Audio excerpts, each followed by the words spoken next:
여러분 안녕하십니까? 뉴스업 시작합니다. 이란은 트럼프 미국 대통령의 완전히 용납할 수 없다는 반응에 대해 전혀 중요하지 않다며 정면 반박했습니다. 이란 반관영 타스님 통신은 현지 시간 10일 소식통을 인용해 이란의 종전한 답변에 대한 트럼프의 반응은 전혀 중요하지 않다고 밝혔습니다. 이어 이란에서 누구도 트럼프를 만족시키기 위한 협상안을 만들지 않는다며 협상팀은 오직 이란 국민의 권리를 위한 협상안을 작성해야 한다고 강조했습니다. 또 트럼프가 이란의 답변에 만족하지 않는다면 오히려 그것이 자연스럽고 더 나은 일이라고 덧붙였습니다. 미국이 제시한 종전안에 대한 답변을 이란이 뒤늦게 전달한 가운데 이란군은 최고 지도자에게 군의 준비 태세를 보고했습니다. 미국을 향해선 강력한 군사적 경고 메시지를 보냈는데요. 카타르 인근 해역에서는 화물선 한 척이 또 피격됐습니다. 오만 무스카트에서 신호 특파원이 보도합니다. 미국이 준 답변 시한을 넘긴 가운데 이란군은 동시다발적으로 미군의 군사적 대응에 대한 사전 경고 메시지를 보냈습니다. 이란 해군 사령관은 반관영 매체 인터뷰에서 호르무즈 해협의 위협 등을 고려해서 경잠수함이 증강 배치되고 있다고 밝혔습니다. 페르시아만의 돌고래로 표현한 잠수함 배치 언급은 이례적인데 잠수함을 늘린 시점이 언제인지는 말하지 않았습니다. 이란 혁명수비대는 성명을 2개나 내놨습니다. 항공우주군 사령관이 미사일과 드론이 중동 지역의 미국 목표물과 함선을 조준하고 있다면서 발사 명령만 기다리고 있다고 했고 해군 사령부도 이란 유조선과 상선에 대한 어떤 공격도 중동 지역 내 미군 기지 중 한 곳과 함선에 대한 대규모 공격으로 이어질 거라고 경고했습니다. 휴전 기간에 미군이 군사적 충돌로 계속 자극하면 미군 기지와 미 군함에 곧바로 보복하겠다는 뜻입니다.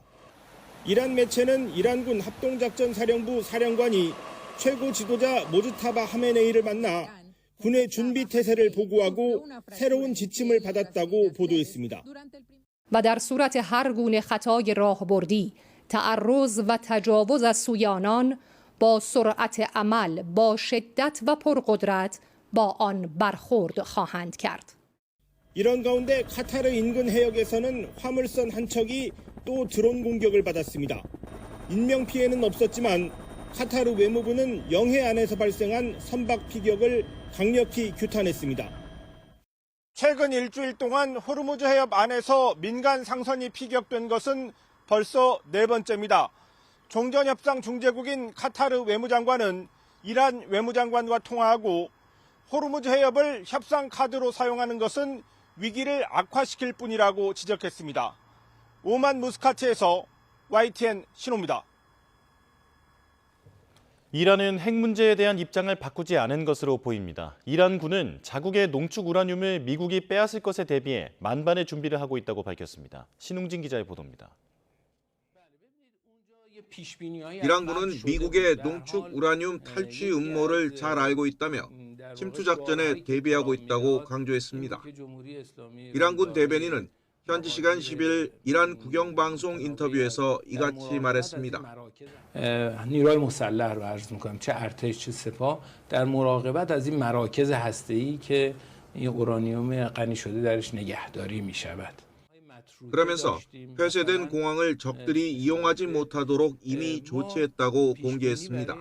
مثلا شخم زدن مخالف در این فرودگاه‌ها این اقدامات انجام شده بود در بعضی از این فرودگاه‌ها که مسئولیت امنیتش با ارتش جمهوری اسلامی ایران بود.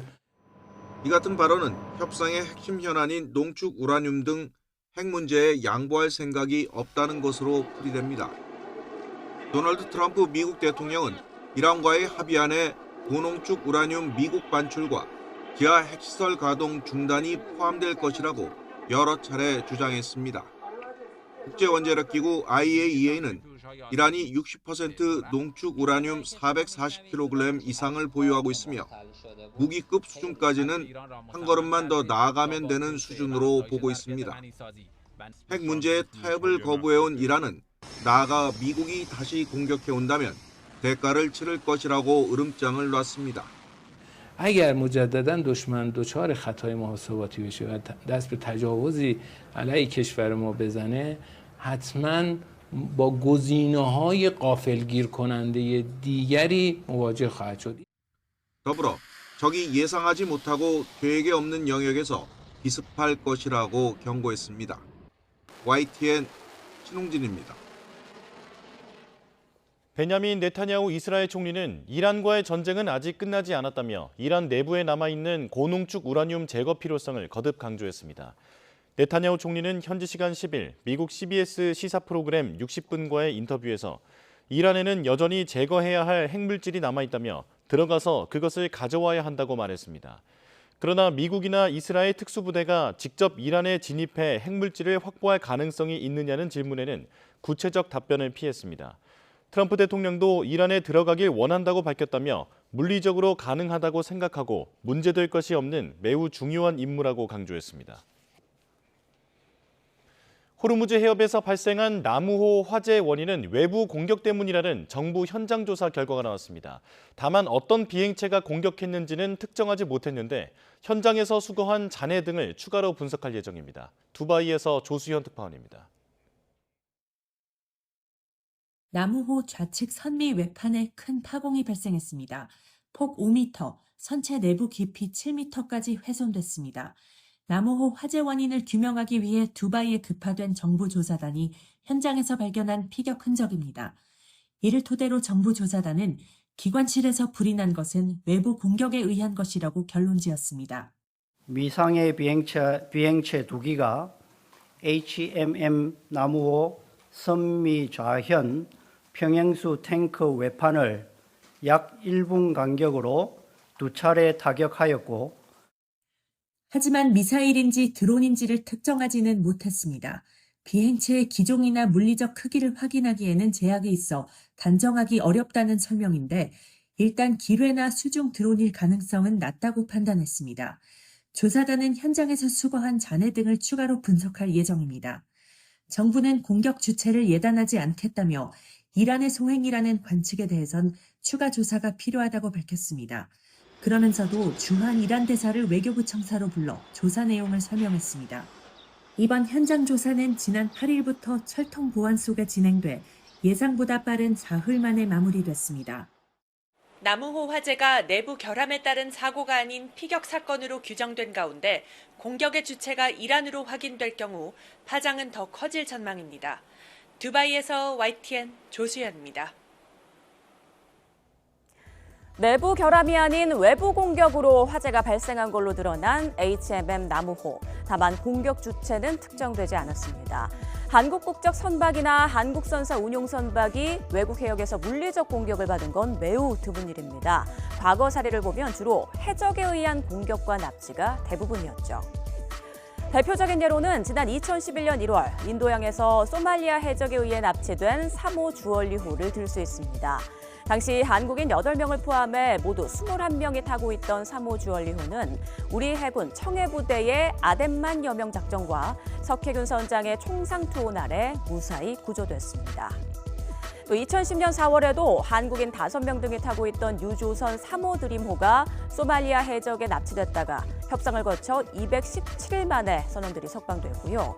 또 2007년 5월에는 한국인 4명이 승선한 원양어선 2척이 소말리아 주변 해역에서 무장단체에 납치됐다가 173일 만에 석방되기도 했습니다. 해적이 아닌 외국 군사 조직이 개입한 사례로는 2021년 1월 호르무즈 해협 인근 해역에서 이란 혁명수비대에 납포된 한국 해미호가 있습니다. 당시 이란 측은 해양오염 때문에 한국 해미호를 억류했다고 주장했지만 미국의 제재로 한국에 묶인 이란 원화 자금에 대한 불만이 주된 이유란 분석이 나왔었죠. 정부는 아직 단정 짓기에는 이르다며 신중한 태도를 보이고 있습니다. 그런데 만약 이란에 의한 소행으로 확인될 경우 파장은 적지 않을 것으로 예상됩니다. 박홍구 기자가 보도합니다. 정부 합동조사단은 나무호가 외부 공격을 받은 사실은 확인했지만 누구의 공격을 받은 것인지에 대해서는 결론을 내리지 않았습니다. 나무호를 타격한 비행체가 무엇인지도 확정하기 어려운 상황에서 공격 주체를 단정짓기 어렵다는 겁니다. 피격 주체에 대해서는 아직 확인이 되지를 않았기 때문에 앞으로 또 조사를 해 나갈 예정이고 정부는 합동조사 결과를 발표하던 시각 사이드 쿠제치 주한 이란 대사를 외교부 청사로 불렀습니다. 나무호 피격 사실이 확인된 만큼 이란 측에 설명을 요구했을 것으로 보입니다. 앞서 주한 이란 대사관 측은 나무호 화재와 이란은 전혀 관련이 없다며 강하게 부인했습니다. 그러나 이란 국영 TV에서는 한국 선박이 규칙을 위반해 공격했다는 보도가 나오기도 했습니다. 이란은 이것의 그 관련국에 해당이 되기 때문에 우리의 조사 결과를 설명하기 위해서 주한 이란 대사가 청사를 방문한 것입니다. 정부는 앞서 이란 측에 특사까지 보내 한국 선박과 선원 보호를 당부해 왔습니다. 이란 측도 한국은 적대국이 아니라며 선박 정보까지 공유받은 상황. 그런데 나무호 공격 주체가 이란으로 최종 확인될 경우 외교적 파장이 만만치 않을 것으로 보입니다. YTN 박홍구입니다. 네, 계속해서 전문가 두 분과 함께 중동 상황 자세히 짚어보겠습니다. 김영목 전 주 이란 대사, 남성욱 숙명여대 석좌 교수 나오셨습니다. 안녕하십니까? 안녕하세요. 네. 자, 지금 미국과 이란 분위기가 좋지 않습니다. 이란이 미국 측의 종전안에 대한 답변을 전달한 것으로 알려진 뒤 트럼프 대통령의 입장이 나왔는데요. 답변이 마음에 들지 않는다, 완전히 받아들일 수 없다라고 대문자로 강조해서 SNS에 올렸더라고요. 이란 측에서 어떤 답변을 내놓은 걸까요? 아마 이란 측은 지난번에 냈던 입장하고 크게 다르지 않았을 것 같습니다. 네. 월스트리트저널이 약간 좀 핵농축 문제에 대해서 이란이 좀 약간 타협적인 안을 보냈다고 하지만 기본적으로 이란은 지금은 우선 양측이 적대 행위를 그만두고 그리고 천천히 다른 문제는 논의하자 이런 입장이거든요. 예. 그러니까 이란은 먼저 휴전을 제대로 하고 그다음에 다른 문제를 얘기하자 이런 입장인데 비해서 미국은 처음부터 이런 핵 문제를 갖고 핵 안 하겠다는 서약을 완전히 100% 이상 하고 들어와라. 이거기 때문에 이란은 거기에 대해서 답을 안 했을 거라고 봅니다. 예, 트럼프 대통령은 이란이 47년 동안 미국과 전 세계를 갖고 놀았다면서 미룬다 이런 글도 올렸는데요. 그런데 트럼프 대통령이 휴전이나 협상 상황에 대해서는 어떻게 하겠다 이런 얘기가 없었습니다. 어떻게 좀 나올까요? 상당히 초조한 입장이죠. 왜냐하면 내일 모레는 이제 비행기를 타고 베이징으로 가야 됩니다. 네. 14일 오전에 베이징에서 미중 정상회담이 열리는데 그 전에 14개 항에 대해서 이란으로부터 상당한 양보를 받아내서 우리 미국이 이란을 완전히 해결했다. 이제 이렇게 나가야 되는데 14개의 사실은 제안은 김 대사님 말씀한 대로 사실은 이란이 받아들이기 어려운 안입니다. 예. 가장 이제 큰 핵심 문제가 이란의 농축 우라늄 440kg의 처리인데 이거를 미국으로 반출하라는 얘기는 이란이 도저히 수용할 수가 없는 얘기죠. 어제 푸틴 대통령이 갑자기 나타나서 모스크바로 가져오기로 했는데 트럼프 대통령이 반대했다라는 얘기를 할 정도로 이 문제가 이란과 미국의 핵심 문제인데 여기서부터 접점을 찾을 수가 없기 때문에 영어로 대문자로 totally unacceptable이라는 도저히 받아들일 수 없다라는 강한 어조를 얘기를 했기 때문에 이 당초에 이걸 제안하고 이걸 수용하고 이런 시나리오를 기대하는 자체가 무리였다라고 볼 수 있겠습니다. 네, 이란 측은 트럼프의 반응은 전혀 중요하지 않다. 이란에선 누구도 트럼프를 만족시키기 위한 협상안을 만들지 않는다. 이렇게 밝히기도 했습니다. 지금 이란 내에서는 초강경파가 협상에 좀 반대하고 있는 그런 상황인 걸까요? 글쎄요, 저는 미국 언론이 특히 자꾸 이제 트럼프 대통령이 그쪽으로 유도하는 것 같아요. 강경파, 초강경파 이런 용어들이 예. 저는 맞지 않는다고 생각합니다. 왜냐하면 이란의 지도부 자체가 그런 성격입니다, 원래. 그러니까 이란의 지도부가 없어지지 않는 한 그걸 자꾸 현실파다, 협상파다, 강경파다, 초강경파다 하는 게 의미가 없고요. 전부 신정체제잖아요. 그리고 최고 지도자는 그냥 하늘과 같은 메시지를 내린다고 생각하고 무조건 충성하는 체제거든요. 예. 그러니까 그거를 갖고 무슨 강경파, 초강경파 저는 의미가 없다고 봅니다. 그 동시에 이란군에서는 호르무즈 해협에 잠수함을 투입하겠다고 밝히는 등 지금 호르무즈 해협 부근의 긴장감도 높이고 있는 그런 상황인데 그렇습니다. 앞으로 무력 행사에 나설 가능성에 대해서는 어떻게 보세요? 그 미국이 공격을 하면 이제 우리는 새로운 방식으로 대응하겠다 그랬지 않습니까? 아마도 그 잠수함을 동원한 건 이제 해저 작전을 하겠다는 그 의사 표시를 보입니다. 해저 작전이라는 게 왜냐하면 얼마 전에 해저 케이블 이제 호르무즈는 통행뿐만 아니라 예. 해저 케이블도 우리 관할이다 이제 그랬고 그다음에 이제 해저 작전이라 하면 유조선들을 해저에서 저 어뢰로 공격할 수 있잖아요. 그러면 어마어마한 문제가 터지죠. 이제 그런 거를 지금 보여주고 있다고 봅니다. 그러니까 예. 트럼프 보고 우리 공격하지 마 그런 뜻이죠. 그럼 말이 나온 김에 여쭤보면 이란이 호르무즈 해저 케이블에 대한 사용료를 받을 가능성도 있다고 보세요? 그렇게 아마 호르무즈를 해상 해저 다 그 자기들 관할로 하는 법을 만들어서 추진할 거라고 봅니다. 네, 그렇군요. 자, 트럼프 대통령은 이란 답변에 더는 웃지 못할 것이라면서 아주 강한 어조로 불편한 심기를 드러내고 있는데 미국이 다시 군사 카드를 꺼내들 가능성에 대해서는 어떻게 전망하십니까? 이 미국과 이란 간의 전쟁을 조금 이렇게 저희가 산 위에서 좀 바라보면 예. 이 현재 공이 어디 코트에 가 있느냐, 과연 이란 코트에 가 있느냐, 미국 코트냐에 관해서 미국은 이란 코트에 가 있다고 그러지만 이란 혁명 수비대를 비롯한 지도부는 전혀 그렇지 않다라는 거죠. 트럼프 대통령이 도저히 받아들일 수 없고 딜레이 지난 47년 동안 우리를 조롱하고 미루었다라고 얘기했지만 이런 거 결코 중요하지 않다라는 거죠. 결국은 이란의 입장, 국민의 이득이 중요하다는 거죠. 사실은 긴 호흡에서 보면 트럼프 대통령이 미중 정상회담을 앞두고 약간은 본인이 뭔가 여기서 돌파구를 찾으려고 그러는데 그림이 그려지지 않는 거죠. 자, 14일 회담을 위해서 출발하기 전에 그러면 마음에 안 든다고 그래서 과연 호르무즈 해협을 뚫고 들어가서 공격을 가야겠느냐에 관해서는 저는 회의적으로 봅니다. 사실은 뭐 15,000군데 타격 지점을 공격했고요. 또 이미 무력적으로 프리덤 프로젝트를 해봤지만 주변국들의 반발이 만만치 않은 상황에서 다시 트럼프 대통령이 본인이 마음에 안 든다고 무력 공격을 가하는 것은 이건 미국의 이득에도 맞지 않고 협상이 다시 지금 협상 없는 휴전이냐 휴전 없는 협상이냐인데 이게 결국은 장기적인 어떤 딜레마, 과거에 미국이 월남전에 같이 가나 아프간에 발목이 잡혔던 그런 시나리오들이 전개될 가능성이 있기 때문에 예. 저는 뭐 트럼프 대통령이 최소한 미중 정상회담 전에는 이란을 무력으로 공격하지는 않을 것으로 전망을 합니다. 네, 두 분 말씀 종합해 보면 지금 이란은 계속 선종전 후 핵 협상을 주장하고 있는데 미국에서는 계속 핵 문제는 꼭 해결하고 넘어가야 한다 이렇게 입장이 북딪히고 있는 그런 상황입니다. 그렇다면 이 상황이 계속 이어질 수 있다는 건데 이란이 지금 계속 버틸 상황이 됩니까? 어떻게 보고 계세요? 그거는 잘 모르겠지만 저는 이란은 어떤 방법을 써서라도 예. 하여튼 버텨나가 최소한 몇 개월은 버텨나갈 것이라고 보고요. 지금 남 교수님 말씀대로 그 주변국들의 미국이 전쟁을 확대할 경우 주변국들의 피해가 너무 크거든요. 예.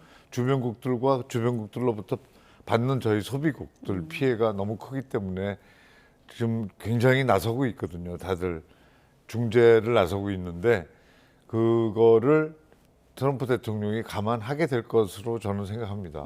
왜냐하면 혼자서 아무리 미국이 슈퍼파워를 하지만 혼자서 다 할 수는 없거든요. 예.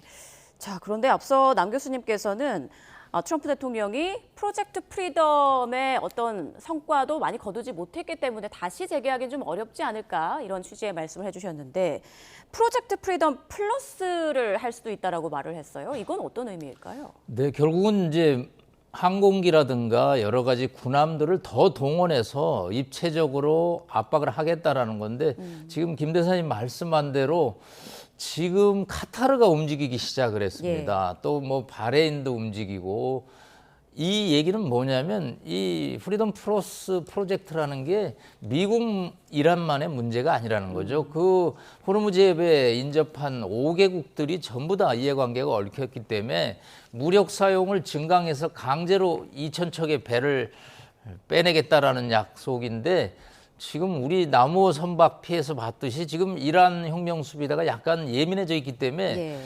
어느 선박, 국가 선박인지를 가리지 않고 지금 공격하는 상황입니다. 그런 상황에서 트럼프 대통령이 화가 나는 입장은 이해하지만 저게 군사작전적으로는 특히 외교적으로는 여러 가지 문제점을 야기하기 때문에 결코 액션 플랜에 가는 것은 한계가 있을 것으로 보입니다. 예, 그리고 그 트럼프 대통령이 이란의 답변을 기다리던 중에 AI 합성 사진을 또 올리지 않았습니까? 이란의 선박이 대거 침몰한 듯한 그런 AI 사진을 올렸는데 이런 상황에서 계속 이런 사진을 올리거나 이렇게 대응을 하게 되면 또 상황이 어려워질 텐데요. 예, 트럼프 대통령은 미국의 한 46분의 대통령 중에 정말 특이한 대통령입니다. 과거 이제 비즈니스의 협상의 달인할 때는 그런 어떤 외형적인 쇼업을 통해서 거래를 성사시킨 케이스들이 많이 있습니다. 예를 들어서 카지노 프로젝트를 하는데 투자가 안 들어오는데 투자자들을 앞에 놓고 중장비를 동원해서 쇼업을 하는 그런 이제 프로젝트들이 있었습니다. 근데 국제 정치는 그거하고는 좀 다르거든요. 이 이란 혁명 수비대가 저 5장의 AI 합성 사진을 보고 굴복을 하고 전 세계 언론들이 아, 미국이 강하구나, 이란이 무너지겠다라고 생각하기보다는 트럼프 대통령이 정말 시간이 많으신 모양이다. 그 시간에 외교적으로 문제를 풀어야지 AI 합성 사진 요즘 초등학교 아이들도 저런 AI 합성 사진을 만드는데 저런 사진을 가지고 외교를 무력으로 푼다? 또 AI로 푼다? 그거는 조금 비현실적인 얘기라고 볼 수 있겠습니다. 네, 앞서 두 분이 지금 이란 전쟁 상황에서 주변국들이 움직이고 있다라는 말씀해 주셨는데 카타르 총리가 바쁘게 움직이고 있더라고요. 카타르가 이란과의 관계가 좀 어떤 건가요? 그 카타르는 원래 그 미국 하고도 서방하고도 아예 좋은 관계를 유지했죠. 카타르에 미 함대가 있지 않습니까? 군사기지가 있고. 예. 그러면서 동시에 이란과 하마스와도 그 관계를 갖고 있었습니다. 그러니까 양다리 작전이죠. 그걸 미국이 이해를 했어요. 그런데 작년에 그 하마스를 이스라엘이 공격하면서 하마스 본부 사무실을 그 카타르가 내주고 있다 그래갖고 협상을 하고 있는 와중에 이스라엘이 공격을 했잖아요. 그러니까 이스라엘 지금 카타르 입장에서는 군사적으로 보면 자기는 지금 작년에 이스라엘한테도 얻어맞고 올해는 또 이란이 막 공격해서 다 부서지고 없어지고 막 엄청난 타격을 받고 있죠. 그런데다 지도를 자세히 놓고 보시면 카타르는 이란의 바로 앞입니다. 바레인과 카타르는 바로 앞이라서 코앞이라서 그 사우스 파스 지금 걸프만에 나오는 해저 가스를 이란하고 나누고 있거든요. 유전을 가스전을 나누고 있는데 지금 카타르만 생산하고 팔고 있고 이란은 못 팔고 있었거든요. 왜 그러냐면 생션 때문에 개발이 안 돼서 못 하고 있었습니다. 그래서 카타르는 이란이 화를 내서 카타르를 공격하면 카타르가 무너지고 없어지잖아요. 그러니까 굉장히 민감합니다. 그러니까 그런 민감한 입장인 것을 미국이 이해를 하는 거죠. 그런데 지도를 보시면 또 호르무즈를 못 나오면 그 카타르의 LNG 가스가 아무데도 갈 데가 없어요. 그러니까 포스 마저를 자꾸 발표하는 겁니다. 그 불가항력이죠.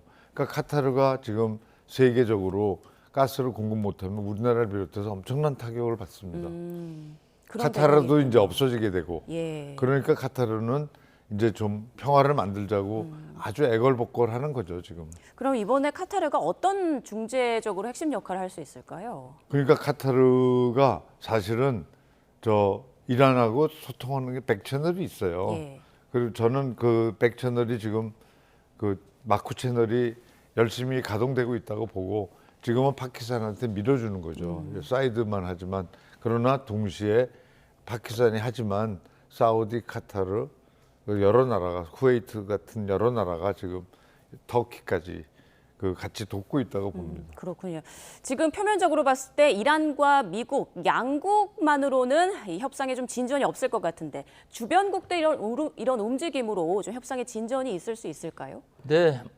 일단 1차 브로커 중개자는 파키스탄이었습니다. 네. 이슬라마바드를 뭐 거의 3주 동안 통제하면서 협상에 공을 들였는데 사실은 미국과 이란 간의 이슈는 핵 문제 플러스 호르무즈 해협인데 이거는 주변국들이 도와줄 수는 있지만 주변국이 풀 수는 없는데 유일하게 제가 관심을 갖는 국가는 차이나 아니겠느냐. 중국이 이란 원유 수출의 뭐 거의 90%를 담당할 정도로 많은 원유가 이란으로 내서 중국으로 가고 있습니다.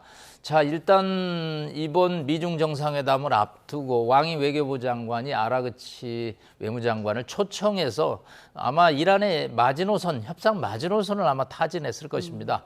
자, 이미 지금 이제 협상팀들이, 미국의 협상팀들이 움직이고 시작하고 있고요.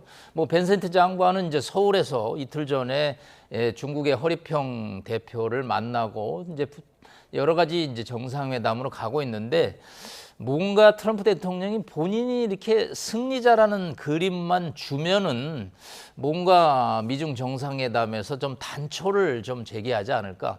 단초를 하면 핵 문제를 앞으로 내밀면 협상은 매우 지연되고 어려울 수밖에 없기 때문에 일단 요거를 미제 상태로 좀 제껴놓고 호르무즈 해협의 정상화부터 문제를 풀어간다면 뭔가 돌파구가 나오지 않겠나. 지금 대사님 말씀한 대로 뭐 카타르를 비롯해서 주변 국가들은 거의 죽을 지경입니다.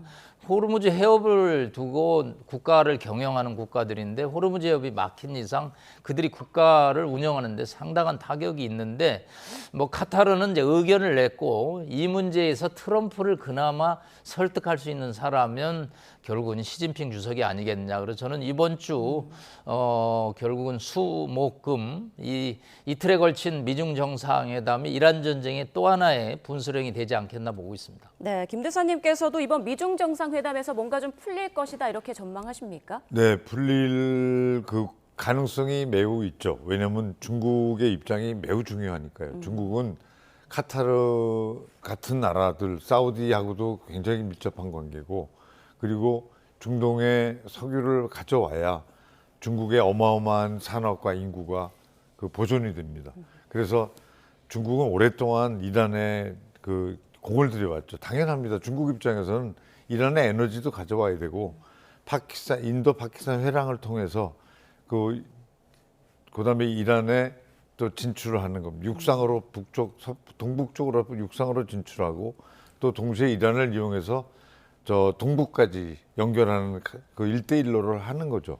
그래서 이란으로부터 남쪽 해상으로는 이제 원유하고 가스를 가져오고 북쪽에서는 또 보충적으로 이제 통로를 만들고 이렇게 해서 누이 좋고 매부 좋고 이란 중국으로서는 에너지를 확보하고 이란으로서는 개발이 되고 이런 둘이 굉장히 밀접한 관계를 하다가 지금은 이제 군사 외교 안보적으로도 같이 반미주의에 완전히 서 있는 그런 지금 입장이 됐죠. 네. 자, 지금 백악관 발표에 따르면 트럼프 대통령 13일 밤에 베이징에 도착해서 14일 오전에 이제 정상회담을 진행할 예정이다라고 밝혔는데 그런데 지금 회담에 앞서서 약간의 좀 신경전이 있는 것 같더라고요. 이 부분에 대해서도 좀 설명을 해주시죠. 네, 뭐 문제가 하나도 쉬운 게 없습니다. 지금 뭐 외신에서는 미국의 입장은 5B라고 그럽니다. B는 뭐냐면 보잉, 그다음에 비프, 빈, 그다음에 보드, 위원회. 그런 단어를 쓰고 있고요. 이쪽은 이제 3T라고 그럽니다. 뭐 타이완 문제부터 테리프 관세, 이 문제가 접점을 찾는 것은 정말 1박 2일 회담으로 쉽지는 않죠. 다 각자 트럼프 대통령 입장에서는 내가 베이징 가서 비프, 콩 다 팔고 다 보잉 비행기까지 다 팔았다. 그리고 무역위원회 2개 구성해서 앞으로 미중 무역 적자 3천억인데 줄어 가겠다라고 그러지만 시진핑의 생각은 그게 아니군요. 1차적으로 반도체라든가 타이완 문제 이런 문제에 관해서 중국의 입장이 매우 중요하다. 특히 타이완 문제에 관해서 그동안에 타이완의 독립에 대해서 미국이 not support, 지지하지 않는다라는 정도 영어로 완곡한 표현인데 이제는 반대한다, oppose라는 단어를 쓸 것으로 중국이 유도를 하고 있다는 겁니다. 그렇기 때문에 신경전이 보통이죠. 결국은 양측의 5B와 3T를 어떻게 교환하느냐 문제이기 때문에 뭐 이란 문제는 사실은 그게 잘 해결되면 따라서 해결되고 여기서 접점을 찾지 못하면 이란 문제도 조금 뒤로 밀리지 않을까는 조심스러운 관측을 해봅니다. 네, 협상이 좀 잘 이루어졌으면 좋겠는데요.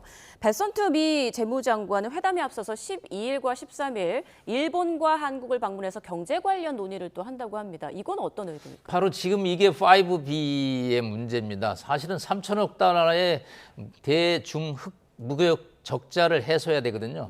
거기에 이제 보잉 한 300대 팔아야 되고 비프 소고기를 수출을 해야 되거든요. 그런데 지금 아르헨티나 소고기를 중국이 수입을 하고 있거든요.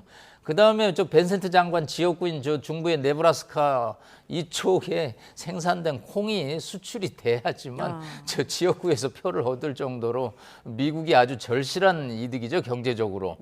물론 중국 입장에서는 미국의 요구를 들어줄 수 있지만 들어주는 대신에 그러면 중국의 요구 뭘 할 거야? 관세 다 정상화시키고 반도체도 다 중단하고 그다음에 이 대만 문제에 대해서 중국의 입장을 지지해.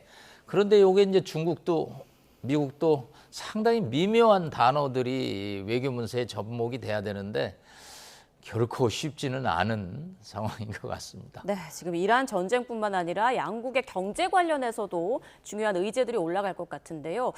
정상회담 상황을 좀 계속 봐야 될 것 같고요. 이번에는 HMM 남우호 선박 얘기를 좀 해보도록 하겠습니다. 정부가 HMM 남우호 선박 화재에 대해서 조사 결과를 발표했는데 미상 비행체 2기가 선박을 타격한 것으로 보인다라고 밝혔습니다. 지금 공격 주체에 대해서 단정하고 있지 않지만 이란 대사를 초치해서 설명을 했다고 하더라고요. 이 분위기는 좀 어떻게 보세요? 저 이란이 이제 지금 조금 전에 우리 남 교수님 말씀하셨지만 흥분해갖고 막 이것저것 가리지 않고 막 공격하는 그런 일환으로 나왔다고 보고요. 저는 이란 외에는 할 나라가 없죠, 사실. 그래서 이제 그렇다고 보고 두 번째는 중국 선박도 피격당했잖아요. 그러니까 그런 거와 마찬가지로 그냥 뭐 국적에 가리지 않고 막 한 거라고 봅니다. 그래서 우리가 특정해서 이란을 지목하고 빨리 나오지 않는 이유는 물론 외교적으로 신중해야 되고 뭐 물론 그렇죠. 확인할 게 아직도 더 있고 그렇지만 그 이란의 얼마 전에 이란의 매체가 국내에서 이건 우리가 한 거야라고 굳이 얘기했지 않습니까? 그래서 저는 그게 굉장히 중요하다고 봅니다. 왜냐하면 혁명수비대 입장에서는 밝히고 싶은 거예요. 우리가 다 한 거다. 성과처럼 이야기하고 성과 플러스 경고죠. 다른 나라들에서 끼어들지 말라는 경고를 하고 싶은 겁니다. 그러니까 이란 말고는 지금 공격할 대상이 딱히 없습니다. 없다라는 말씀이신데 앞서 주야한 이란 대사관 측이나 이란 정부는 적극적으로 부인을 해왔단 말이죠. 왜냐하면 정부하고 외교를 하는 입장에서는 한국 같은 나라한테 적대감을 줄 필요가 없거든요. 그러니까 그거를 이제 카모프라치 하려고 이렇게 은폐하려고 애쓰지만 자기네 혁명수비대 사람들은 그게 아니죠. 또 이건 우리가 한 거야라고 막 경고하고 싶죠. 그게 남우호의 이제 진상이라고 봅니다. 2020, 그리고 카타르에서 얼마 전에 어저께인가요? 카타르 앞바다에서 또 다른 화물선이 피격됐거든요. 네네, 맞습니다. 그러니까 계속 하는 겁니다, 이란은. 과거 사례를 봤을 때 2021년에도 그 호르무즈 해협 인근에서 이란 혁명수비대에 의해서 우리 선박이 납포된 적이 있었는데 혹시 그때는 어떻게 좀 협상이 이루어졌는지 기억나십니까? 그때는 우리가 가서 설득을 했어요. 찾아가서 설득을 하고 우리가 전혀 뭐 당신들이 해야 할 뜻이 없고 이란하고 원래 한국하고는 전통적으로 잘 존중해 왔어요. 왜냐하면 과거에는 우리가 이란에서 그 원유 수입을 굉장히 많이 했었습니다. 일본이 제일 많이 하고 한국이 2위, 그다음에 중국, 그다음에 인도 이 정도였거든요. 지금은 이제 일본하고 한국은 안 합니다만 그래서 이란은 한국을 되게 존중하고 한국도 이란을 무시하지 않는 그런 아주 미묘한 관계를 유지해왔죠. 네, 그렇다면 만약에 이란의 공격으로 확인이 된다면 이게 의도하진 않았지만 이란 군 측에서 군사 공격을 한 것이 확인이 된다면 앞으로 이란과 한국 간의 외교 관계에 좀 미칠 파장은 어떻게 보십니까? 그 한국에서는 이란을 표적 삼아서 이란에 공세적으로 하라는 의견이 막 분출되겠죠. 예. 그러나 제가 정부에 만약에 있다면 이렇게 함부로 할 수는 없는 문제라고 봅니다. 저희는 미국하고도 중요하지만 또 이란이나 걸프 지역 전체가 저희들 경제 안보에 엄청 중요하기 때문에 그렇게 함부로 할 문제는 아니라고 봅니다. 네, 당장 적대적 관계로 네. 변질될 가능성은 없다란 말씀이십니다. 네, 그렇습니다. 자, 이란의 소행이라고 하면 또 미국 측에서는 호르무즈 해협 문제에 이제 한국이 적극적으로 나서야 한다, 계속 또 압박을 할 수 있을 텐데 우리 정부는 어떻게 대응해야 한다고 보세요? 일단 저는 어저께 조사단 발표에서 그나마 예. 좌측에 드론 공격을 받은 걸 천만다행으로 생각합니다. 저게 아마 우측의 연료 쪽에 드론 공격을 받았으면 저게 아마 침몰할 수도 있는 그런 상황인데 그나마 뭐 이란이 그걸 의도했는지 아니면 그냥 어떻게 드론을 공격했는데 좌측에 맞았는지는 군사기술적으로 좀 봐야겠는데 예. 일단은 이 문제에 관해서 저는 뭐 재발 방지라는 표현을 쓰고 싶습니다. 강하게 뭐 이란 대사를 통해서 이제 테헤란 본사에다가 의견을 전달을 했는데 저희가 특사까지 갔다 왔거든요. 그리고 50만 달러의 적십자 기금도 냈고 이란과의 관계 나쁘지 않은데 그래도 뭐 조심을 이란이 더 해야 된다. 그리고 이런 사태가 재발되면 우리도 미국 입장에 동조할 수밖에 없다. 물론 당장 뭐 군사작전에 참여하는 것은 아니지만 이렇게 되면 한국 국민들의 여론에 한국 정부도 따라갈 수밖에 없다. 그러니까 향후에 유사 사태의 재발은 절대 방지해야 된다. 그리고 뭐 미국 트럼프 대통령의 요청을 저는 뭐 지금 수용할 단계는 전혀 아니고요. 다만 이란을 향해서 우리 정부에 대해서 지금 26척이 아직 갇혀 있기 때문에 예. 유사 사태가 재발되는 것을 막는데 최대한 외교적인 노력을 해야 된다고 봅니다. 네. 자, 트럼프 대통령은 미중 정상회담 전에 양측의 좀 상황이 나아지지 않을까라고 예상은 했는데 그거는 좀 불가능한 상황이 된 것 같고 종전 협상 앞으로 좀 어떻게 시나리오를 생각하고 계세요? 그 종전 협상이라는 단어를 저는 별로 인정하지 않습니다. 예. 개인적으로. 개인적인 의견입니다. 왜냐하면 종전이라는 거는 모든 게 완벽하게 다 끝나서 평화 협정까지 가는 게 종전이잖아요. 이거는 적대 행위를 중단하는 거니까 휴전이나 정전이 맞지. 이제 그런데 그건 그렇고요. 그러니까 종전이라 하면 사람들이 뭐를 생각하냐면 완전히 이제 평화가 오나 보다. 근데 그런 건 오지 않습니다. 네. 지금 이해가 이렇게 엇갈려 갖고 첨예하게 불을 뿜었는데요.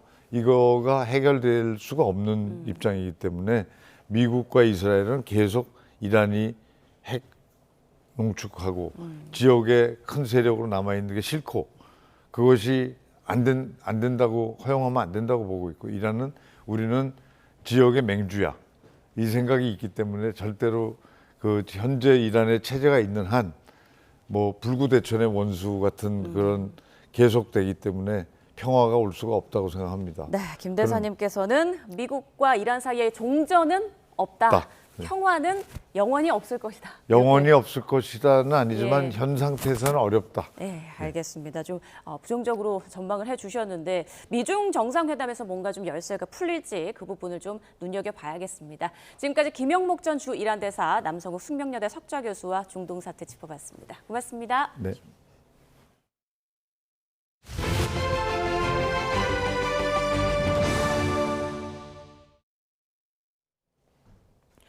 다주택자 양도세 중과가 부활하면서 서울 핵심 지역에선 다주택자들의 양도세 부담이 많게는 2배 넘게 늘어났습니다.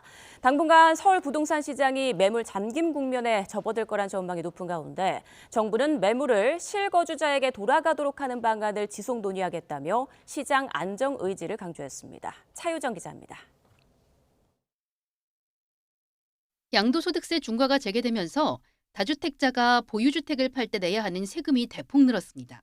10년 전 매입한 서울 서초구 반포자이 84제곱미터를 이번 달에 매각해 35억여 원의 양도차익을 봤을 경우 최종 세액이 2주택자는 24억여 원, 3주택자는 28억여 원으로 이전의 2배 안팎으로 급증합니다. 공인중개사들은 금매 국면은 이미 2-3주 전에 마무리됐으며 관망 분위기가 이어지고 있다고 말합니다.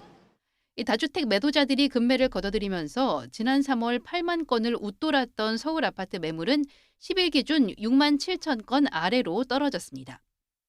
매물 정리는 5월 9일에 다가서서 정리된 거는 거의 한두 개에 불과하고요.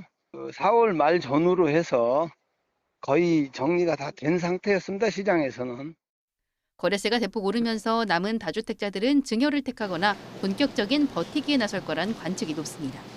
이 양도세 중과를 피해야 한다는 압박도 사라지고 시장 불확실성도 계속되는 만큼 단기적으로 매물 잠김 국면이 불가피할 거란 전망에 힘이 실립니다.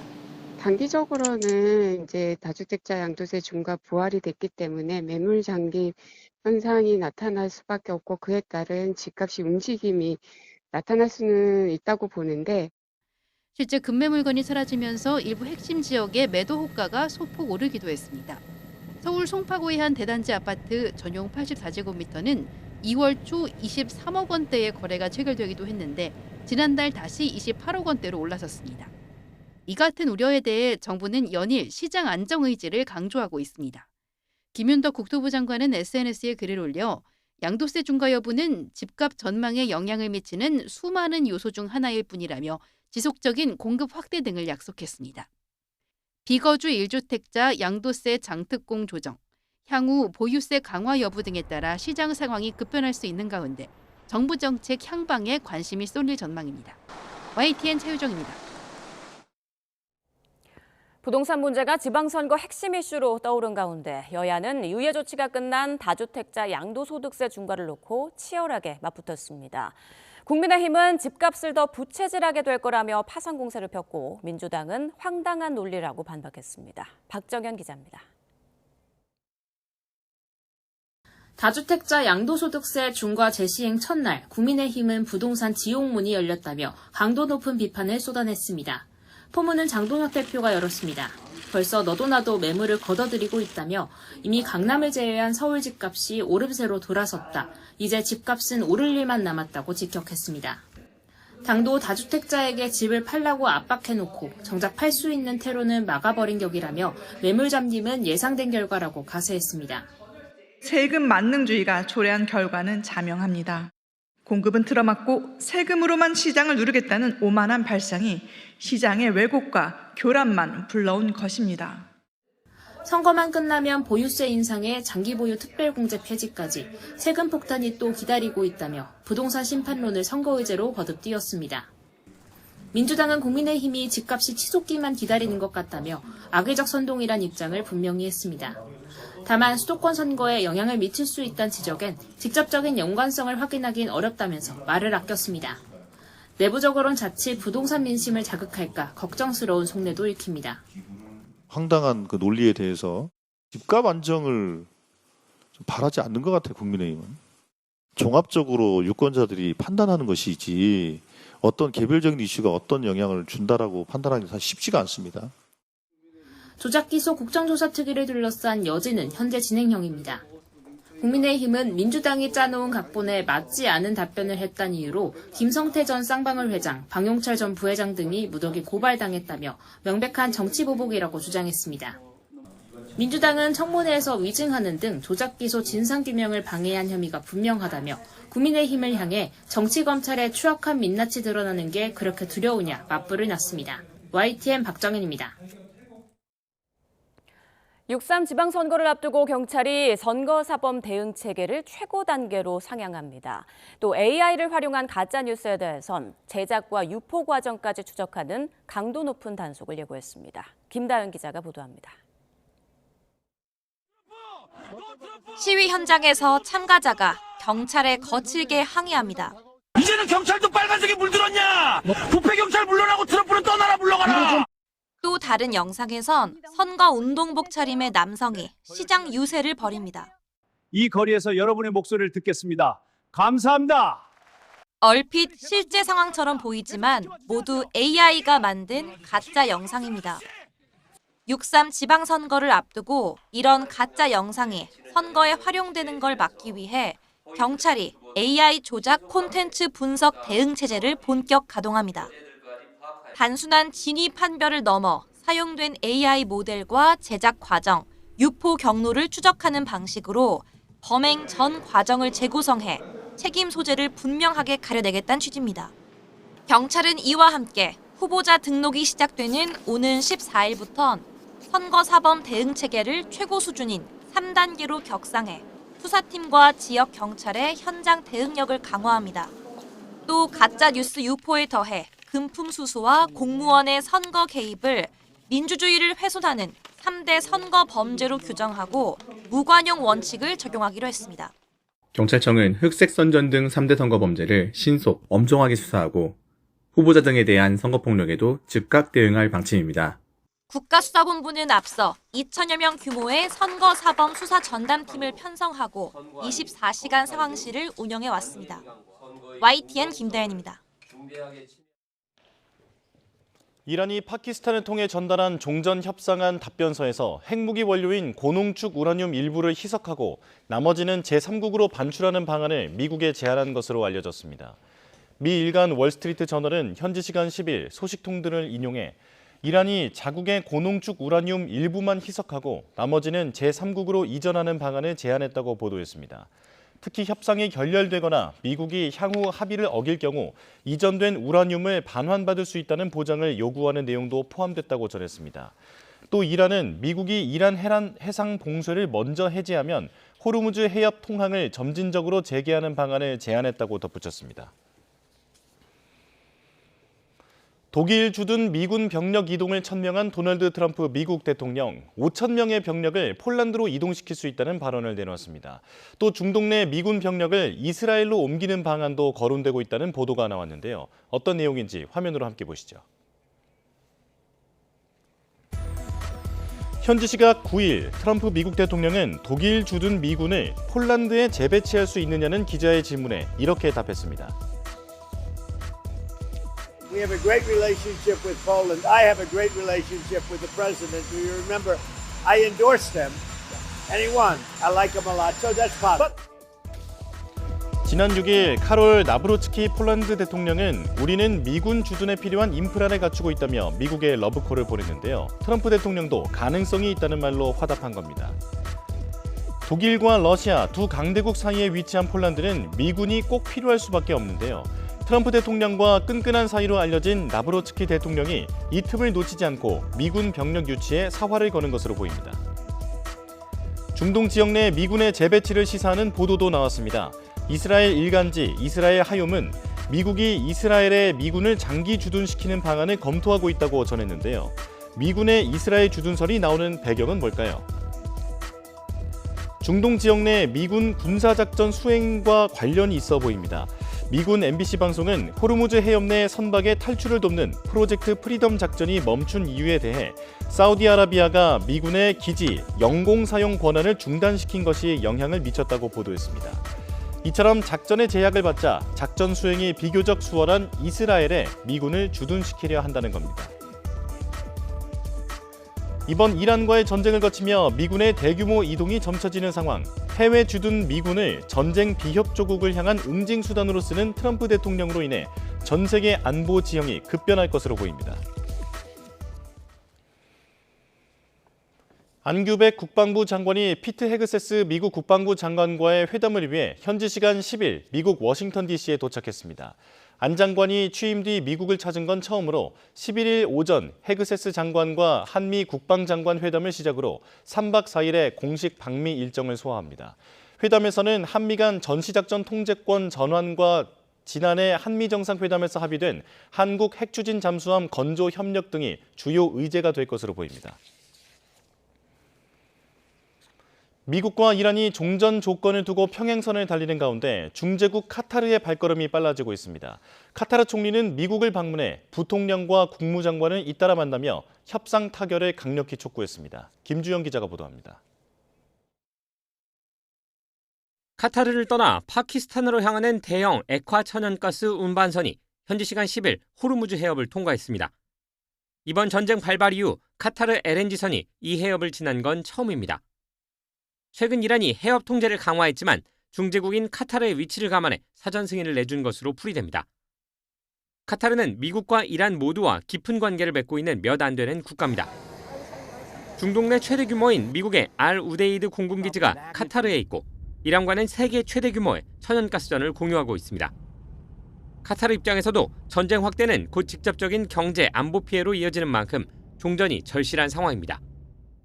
لكن بالنسبة لنا في قطر نحن نعتقد أن هناك مستوى تنسيق عالي جدا مع الأشقاء في باكستان مع الولايات المتحدة الأمريكية مع بقية الأطراف خارطة الطريق التي وضعها الوسيط في هذا الإطار وندعمها بشكل كامل ولا شك لدي أن المستقبل سيشهد دورا إقليميا واضحا بالنسبة للجميع. 이런 가운데 알사니 카타르 총리는 주말 사이 미국을 방문해 제이디 벤스 부통령, 마크 루비오 국무장관과 잇따라 면담했습니다. 불안정한 휴전 상황을 끝내고 영구적인 평화를 끌어내기 위한 구체적인 중재안이 논의된 것으로 알려졌습니다. 알사니 총리는 모든 당사자의 중재 노력을 통해 포괄적 합의로 나아가야 한다고 밝혔고 미 국무부도 지속적이고 긴밀한 조율을 강조했습니다. 미국과 이란의 팽팽한 대치 속에서 카타르의 셔틀 외교가 평화의 실마리를 찾을 수 있을지 세계의 이목이 쏠리고 있습니다. YTN 김주영입니다. 정부가 나무호 화재 원인을 외부 피격이라고 결론 내렸습니다. 하지만 공격 주체와 수단 그리고 의도와 관련해서는 여전히 물음표가 남는데요. 단순한 위협용인지 격침을 목적으로 정교하게 계산된 군사작전인지 분석해 보겠습니다. 엄효식 한국국방안보포럼 방산안보실장과 함께하겠습니다. 어서 오십시오. 네, 일단은 외부 공격으로 결론이 나왔습니다만 이게 이란의 소행인지에 대해서까지는 추가 분석이 필요하다라는 게 정부의 입장입니다. 일단 군사 전문가로서 보시기에 실장님께서는 이란의 공격 가능성이 높다고 보실까요? 지난 4일 날 나무가 일종의 피격 또는 공격을 받고 난 다음에 트럼프 대통령이 명백하게 이란으로부터 공격을 받았다라고 언급을 했었거든요. 그러면 미국의 대통령이 그런 언급을 공식적으로 했다라는 것은 어떤 분명히 근거가 이런 호르무즈 해협에 대해서는 미국이 늘 감시 시스템을 최고도로 하고 있기 때문에 관련되는 어떤 정황이나 증거가 있었을 것으로 보여지는데 우리 정부는 그동안 그냥 선박 화재 정도의 용어를 쓰면서 이란의 공격을 일차로 배제하고 굉장히 그 중립적인 표현을 써왔거든요. 죄송합니다. 이런 문제에 대해서는 이제 특히 이제 선박 외관에 어떤 파공이 있고 없고의 문제도 어제 외교부가 발표한 사진을 보니까 너무 크잖아요, 보면. 그거는 누가 보더라도 외부에서 보면은 파공이 있는 상태이기 때문에 이거는 외부의 공격이 분명하다라고 보여지고 그리고 당시 이 선박이 호르무즈 해협의 진출을 위해서 호르무즈 해협 쪽으로 방향을 잡고 있었는데 좌측편에서 어떤 공격을 받은 것이니까 이건 그냥 일반적으로 추론하면은 그 이란 쪽으로부터 공격을 받을 가능성이 매우 높다. 물론 이제 정확한 것은 최종적으로 모든 조사를 해봐야 되겠지만 1차적으로 그런 어떤 가능성을 가지고 우리가 여러 가지 원인 분석이나 후속 조치 또는 어떤 이거에 대한 이란에 대한 대응을 고려했어야 되는데 그동안 너무 지나치게 신중했던 것이 아닌가라고 생각이 듭니다. 지금 우리 정부 입장에서는 전쟁에 휩쓸리는 것을 매우 경계하고 있기 때문에 지금도 신중한 입장을 유지하고는 있습니다만 일단 실장님께서 보시기에는 미국의 그 의견도 그렇고 이란의 공격으로 보인다라는 말씀이신데요.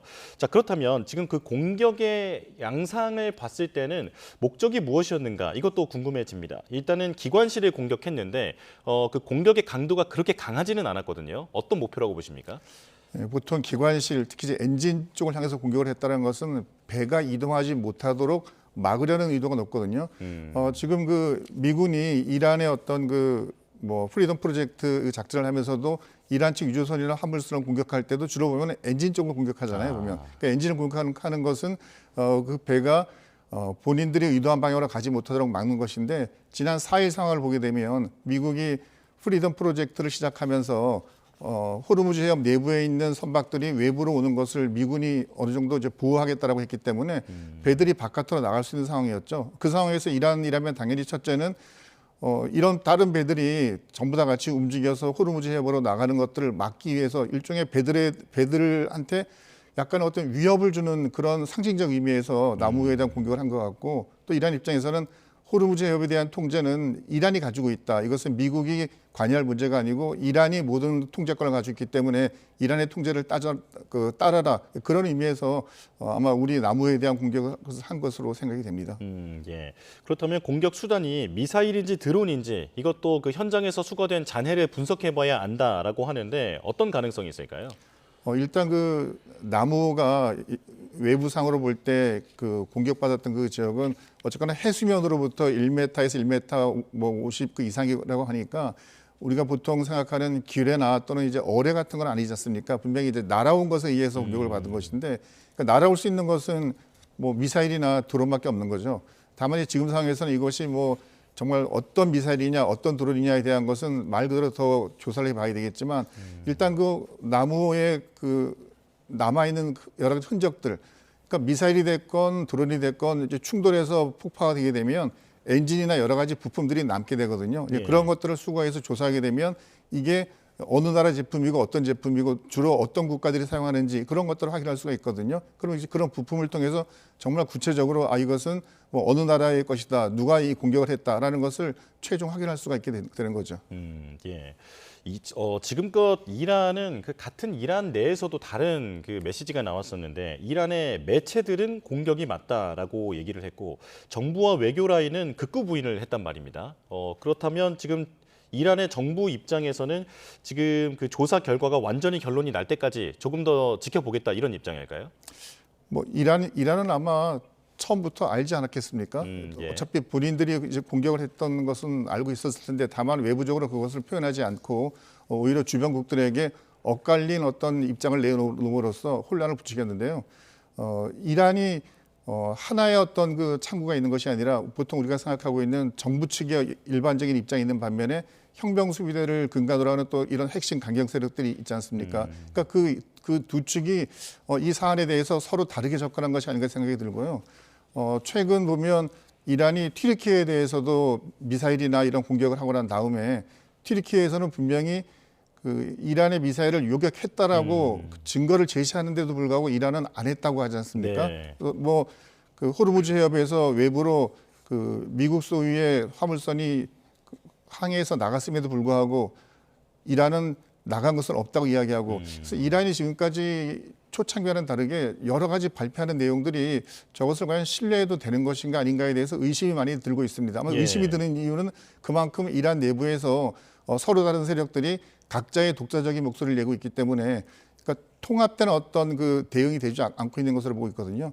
뭐 이란 내부가 트럼프 대통령도 보면은 대화의 상대가 누군지 분명하지 않아서 어려움이 많다고 얘기하는데 어떤 이런 상황을 주최하는 데 있어서도 일관된 목소리가 나오지 않고 산발적으로 서로 다른 목소리가 나오는 것이 이란 내부가 그만큼 권력의 어떤 혼란이 지속되고 있는 것이 아닌가라고 추정하게 됩니다. 예. 그렇다면 만약 이번 공격이 이란의 공격이 맞다면 혁명수비대의 독자 행동이고 이란 정부는 이에 관여하지 않았을 가능성 이런 부분도 충분히 추정해 볼 수 있겠군요.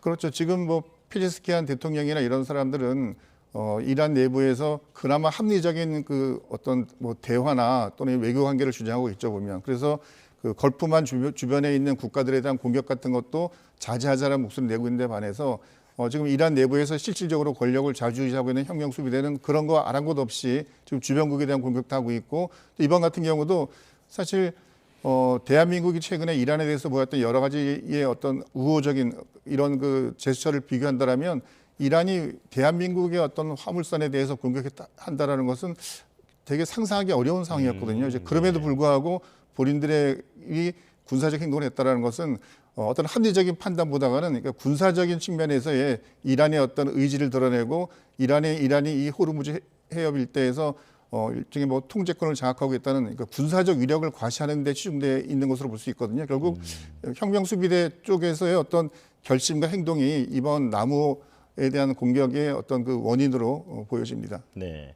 지금까지 우리 정부의 입장을 평가를 해보면 만약에 말씀하신 대로 이란의 공격이라는 걸 미리 알고 있었다라고 한다면 지금의 그 스탠스는 일종의 전략적 인내다 이렇게 볼 수 있을 것 같은데 이를 지렛대로 사용해서 지금 호르무즈 해협에 발이 묶여 있는 우리 선박들에 대한 어떤 구출에 나설 그럴 수도 있지 않을까요?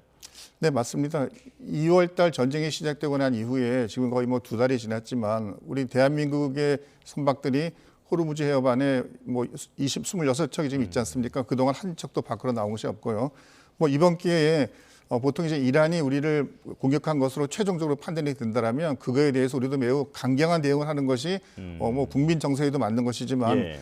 또 그런 강경한 대응만이 최선의 방책은 아니거든요. 그러니까 이번 기회에 이런 것들을 기반으로 해서 이란 측에게 호르무즈 해협 안에 갇혀 있는 우리 선박 26척에 대해서 외부로 자유롭게 나올 수 있는 그런 것들을 요구해서 만약에 우리 선박들이 뭐 대다수가 됐건 아니면 뭐 일부라도 됐건 밖으로 나올 수 있다라면 그것이 어차피 그 실리 측면에서는 국익 측면에서는 또 좋을 수 있기 때문에요.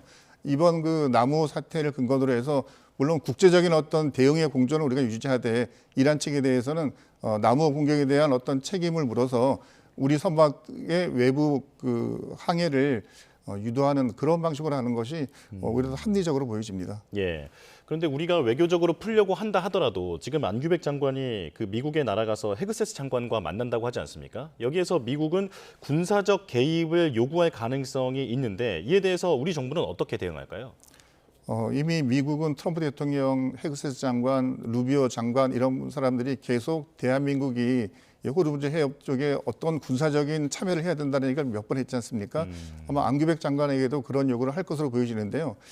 지금 잠깐 그 다른 쪽 상황을 보게 되면 그동안 그 나토의 국가들, 프랑스나 영국 같은 경우도 이 전쟁에는 개입하지 않는다, 군함을 보내지 않는다라고 이야기했지만 최근 보면 프랑스가 핵추진 항모를 홍해 쪽으로 해서 어쨌건 호르무즈 해협 가까운 곳으로 보내고 있고 예. 영국도 구축함을 그쪽으로 보내겠다고 했지 않습니까? 그러니까 대부분 여러 국가들이 다국적군을 만들어서 이 호르무즈 개방에 대한 어떤 군사적 노력을 하겠다는 방향으로 가고 있기 때문에 우리 입장에서는 영국과 프랑스 중심의 다국적군 창설 이 부분하고 그다음에 미국 중심의 어떤 자유해상연합 또는 그 프리덤 프로젝트 이 부분에 대해서 우리 또 이미 공격을 당한 입장이지 않습니까? 다른 입장에서는 어느 정도 우리가 여기에 그 참여할 수 있는 어떤 뭐 명분 또는 이유가 분명해졌기 때문에 미국 측에도 우리가 어느 정도 함께하겠다는 메시지는 줘야 되겠죠. 다만 이제 함께하겠다는 그 메시지가 단번에 무슨 군함을 보내서 어떤 전투행위에 참전하거나 이런 것이 아니라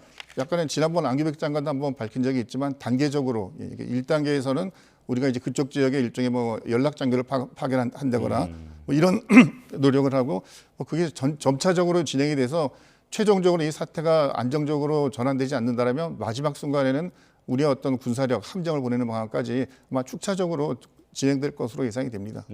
예. 그렇다면 이제 전쟁 관련돼서 좀 여러 변수를 좀 짚어보겠습니다. 러시아가 갑자기 나서서 그 이란의 핵물질을 자국이 보관하겠다. 예. 러시아가 그렇게 나섰거든요. 지금의 타이밍 어떤 의도라고 보십니까?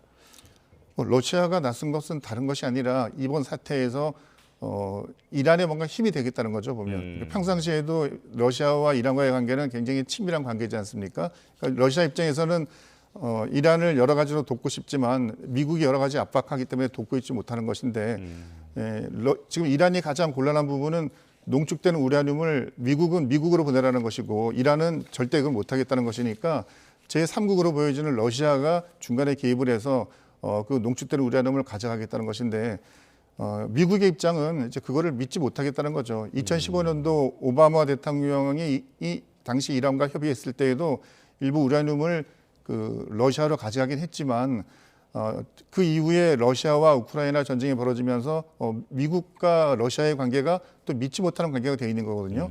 그러면 트럼프 대통령과 미국 입장에서는 러시아로 만약 그 440kg의 농축된 우라늄을 반출한다는 것에 대해서 어떤 확인과 조사가 돼야 되는데 과연 러시아들 믿을 수 있느냐라는 게 첫 번째가 될 테고요.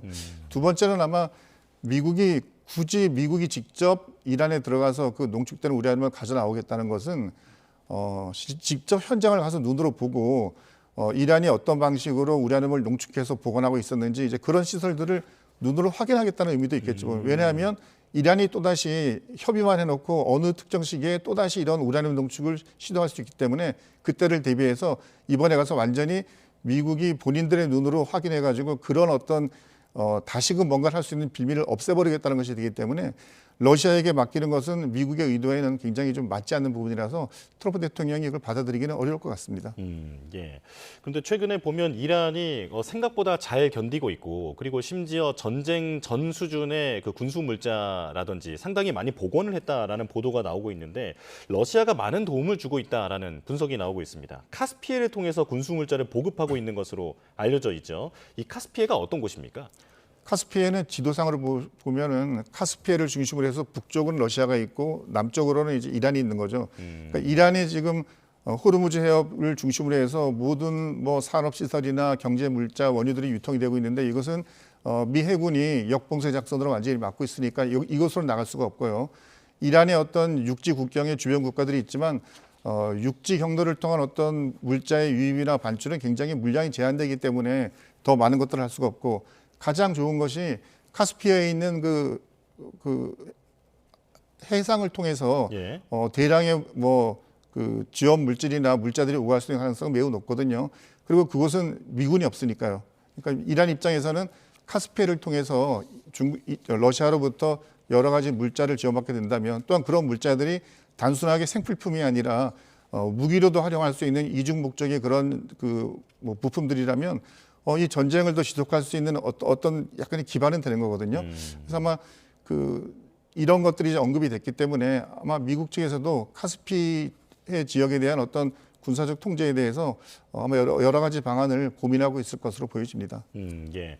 마지막으로 우리 얘기를 해보겠습니다. 안규백 국방장관 지금 워싱턴에 도착했다라고 앞서 언급드렸는데 이번 방미의 목적이 무엇인가 이게 궁금하거든요. 한미 전자권 전환 그리고 핵추진 잠수함 관련해서 논의를 한다라고 하는데 무엇을 협의하기 위해서 갔는지 그게 좀 궁금합니다.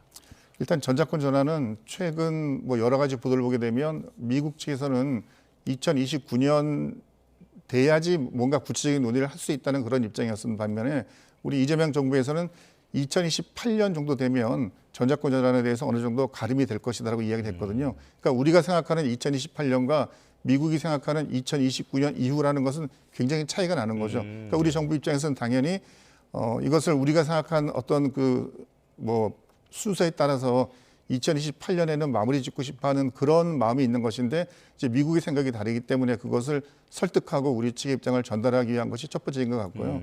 그다음에 이제 한반도 안보에 대해서 그동안 우리가 국방 예산을 GDP의 3.5%로 증액하는 부분에서는 미국 입장에서는 굉장히 우리 대한민국 이런 노력들에 대해서 굉장히 아주 호평을 했었는데 대신 이제 다른 문제는 주한미군의 전략적 유연성 문제이죠. 보면 그러니까 주한미군 28,500명이 그동안 한반도에만 붙박이로 있을 것이냐 아니면 어떤 그 아시아권역에서 어떤 그 이슈가 발생했을 때 이게 외부 다른 지역으로 일종의 배치된다거나 또는 순환 배치된다거나 이런 것들도 고려할 수가 있거든요. 미국은 그걸 원하지 않습니까? 얼마 전 그 우리 주한미군 연합사령관이 한국, 일본, 필리핀을 중심으로 하는 킬웹을 구성해서 어떤 위협에 대응하자라고 한 것은 그 지역 내에서 주한미군을 자유롭게 운영하겠다는 의지를 표현한 것이거든요. 그러니까 이런 부분에 대해서 아마 그 심도 깊은 논의가 있을 것 같은데 추가적으로 이번 이란 관련해서 그 나무호가 공격받은 상황에서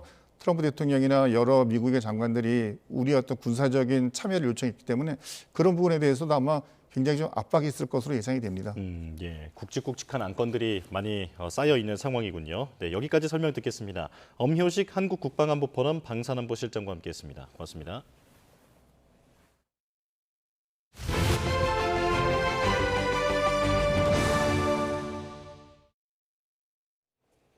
경제 속보가 들어왔습니다. 미국과 이란의 전쟁이 2달 넘게 이어지는 가운데 이달 초 우리 수출이 5월 기준으로 역대 최대를 기록했습니다.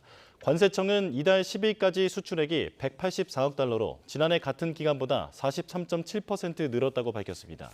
지난해 같은 달 168억 달러를 뛰어넘어 5월 기준 가장 많은 수준입니다. 품목별로는 반도체 수출액이 전년 동기 대비 149.8% 늘어난 85억 4천만 달러를 기록하며 5월 기준 최대로 집계됐습니다. 이에 따라 반도체 수출 비중은 46.3%로 20%포인트가량 늘어났습니다. 또 컴퓨터 주변 기기는 382.8% 급증했지만 승용차와 선박 수출은 각각 26%, 58.6% 줄었습니다. 주요 수출국별로는 중국 수출이 1년 사이 82%, 베트남 수출이 89% 늘어나며 중국과 미국, 베트남의 비중이 전체 수출의 55%로 집계됐습니다. 같은 기간 수입은 114.9% 늘어난 167억 달러로 무역 수지는 17억 달러 흑자를 기록했습니다. 증시도 보겠습니다. 지난 8일 코스피는 7,500턱 밑에서 장을 마감하면서 사상 최고치 기록을 또다시 갈아치웠는데요. 오늘은 어떻게 움직일지 주목됩니다. 현장으로 바로 가보겠습니다. 오늘 코스피와 코스닥 모두 큰 폭으로 상승 출발하고 있습니다. 코스피는 무려 3.7% 오른 7,775포인트로 개장하며 단숨에 7,700선을 넘어섰고요. 그리고 상승폭이 계속 커지고 있습니다.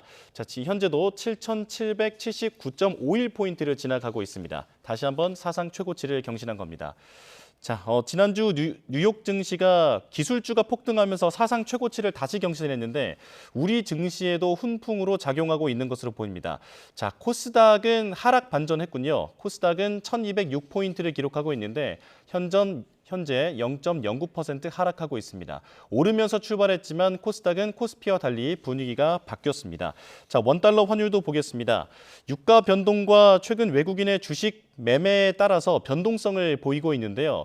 오늘은 5.7원 내리며 출발하고 있습니다. 원달러 환율은 1,466원으로 개장했는데 트럼프 대통령이 이란의 제안을 거절했다라는 소식에 유가가 움직이는 만큼 원달러 환율도 변동성을 보일 것으로 예상됩니다. 지금까지 개장 상황 살펴봤습니다.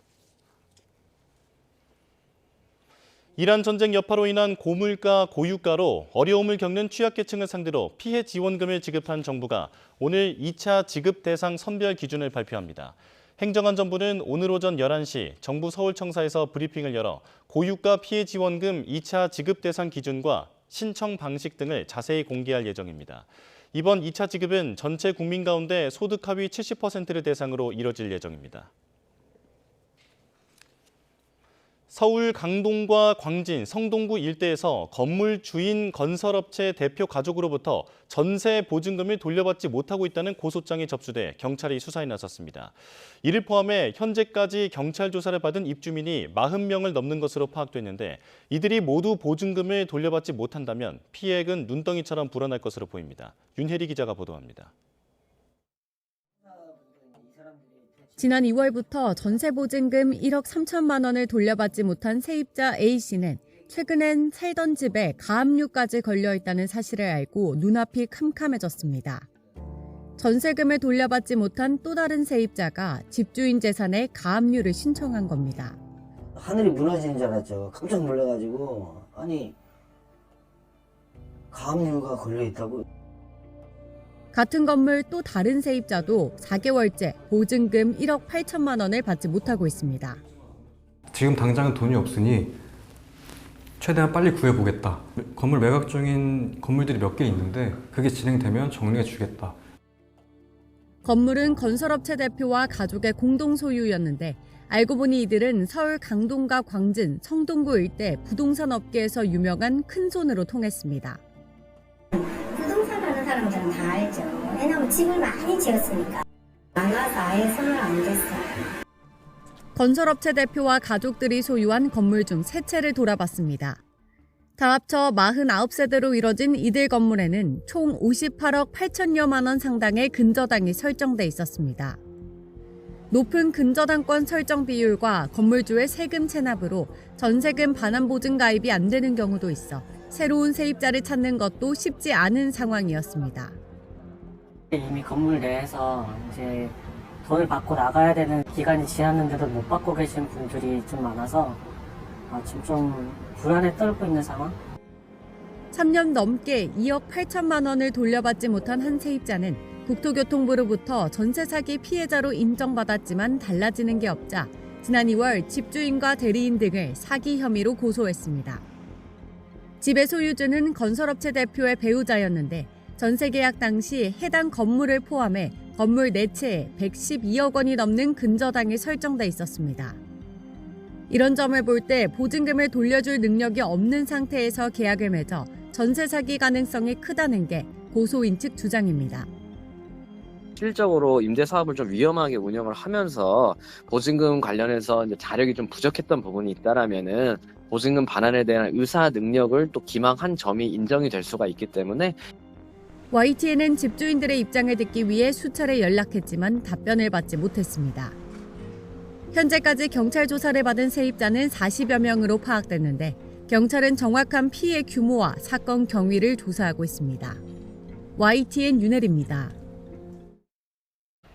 지난 주말 동안에는 완연한 봄 날씨가 이어졌는데요. 오늘은 하늘빛이 잔뜩 흐린 가운데 서울에는 약한 빗방울이 떨어지고 있습니다.